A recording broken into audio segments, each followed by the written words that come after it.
Alors, comment ça marche la prise en charge en addictologie aujourd'hui? On est souvent loin des clichés, hein. En réalité, c'est un cadre très structuré, mais profondément humain. L'idée, ce n'est pas de juger, mais vraiment d'aider une personne à se reconstruire, brique par brique. Allez, on regarde ensemble comment ce parcours est pensé. Tout part de là. C'est simple, mais c'est absolument fondamental. Avant même de parler de traitement, de diagnostic, le point de départ, c'est la connexion. La personne qui arrive est souvent pleine de honte, de méfiance. La toute première étape, elle n'est pas clinique, elle est relationnelle. Il faut d'abord et avant tout créer un espace où l'on se sente en confiance. Cette première phase est donc cruciale. C'est un peu comme les fondations d'une maison. On doit construire quelque chose de solide, basé sur la confiance et une vraie compréhension mutuelle, bien avant d'imaginer un plan d'action. Dans le jargon, on appelle ça l'alliance thérapeutique.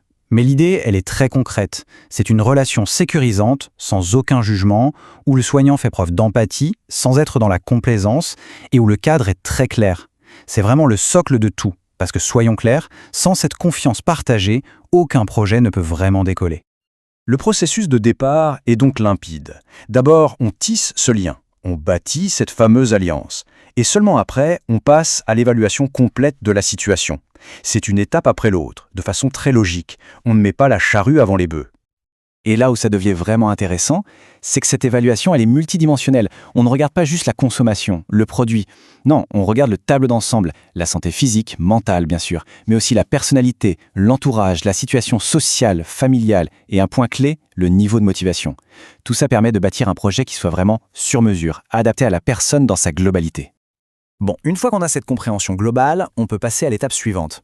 Il s'agit maintenant de transformer tout ce qu'on a appris en un plan d'action qui soit à la fois concret et sécurisé. C'est là que le chemin commence vraiment à se dessiner. Le mot le plus important ici, c'est co-créer. Le projet de soin n'est jamais imposé. Jamais. Il est négocié avec la personne, qui est un partenaire à part entière de son rétablissement. Ensemble, on va fixer des objectifs clairs, mesurables, tout en gardant à l'esprit que ce plan il doit être souple. La vie est pleine de surprises. Le parcours aussi. Et au cœur de ce plan, il y a un pilier absolument non négociable, la sécurité médicale. Gérer un sevrage, traiter les maladies qui peuvent être associées, parfois utiliser des traitements de substitution, tout ça, c'est la base pour stabiliser la situation. C'est seulement une fois cette stabilité atteinte qu'on peut commencer le travail de fond sur le plan psychologique. On arrive maintenant au cœur du réacteur. Une fois que la sécurité est là et que le cap est fixé, le vrai processus de changement peut s'enclencher. Et il se joue sur deux tableaux en même temps, à l'intérieur de soi et dans le lien au monde extérieur. L'approche est double, vous voyez ? D'un côté, il y a le travail interne, souvent en psychothérapie, pour aller explorer les conflits, la culpabilité, et transformer petit à petit la dépendance en un désir de vivre autrement. Et de l'autre, il y a le travail externe, reconstruire les liens avec la famille, les amis, trouver du soutien et se réinsérer socialement, que ce soit par le logement ou le travail. L'un ne va pas sans l'autre, c'est vraiment les deux faces d'une même pièce. Et maintenant, parlons de la vision à long terme, parce que le soin en addictologie, ce n'est pas un sprint, c'est un marathon. Ça s'inscrit dans la durée. Et ça pose une question inévitable, parfois un peu taboue, la question de la rechute. C'est là qu'on assiste à un changement de perspective qui est radical. La rechute n'est plus du tout vue comme un échec. C'est une partie intégrante du processus d'apprentissage. En fait, c'est une occasion en or de comprendre ce qui n'a pas marché, d'ajuster le tir et de repartir plus fort, avec de nouveaux outils. Cette vision, elle enlève une énorme charge de culpabilité et elle est essentielle pour garder la personne mobilisée sur le long terme. Du coup, ce suivi sur la durée, il repose sur des principes très clairs.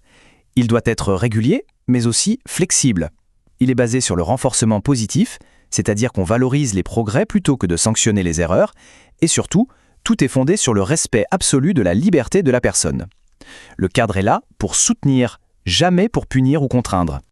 Finalement, si on voulait résumer toute cette philosophie de soins, on pourrait la faire tenir en 4 piliers, 4 concepts fondamentaux qui englobent toute la démarche.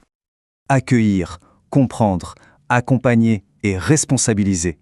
Ces 4 mots résument à eux seuls tout le parcours.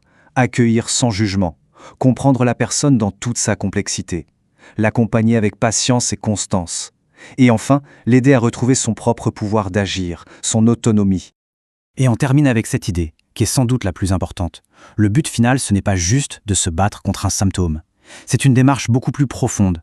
C'est une réconciliation avec soi-même. Et c'est la qualité de la relation de soins qui rend cette réconciliation possible. Ça laisse une question en suspens d'ailleurs.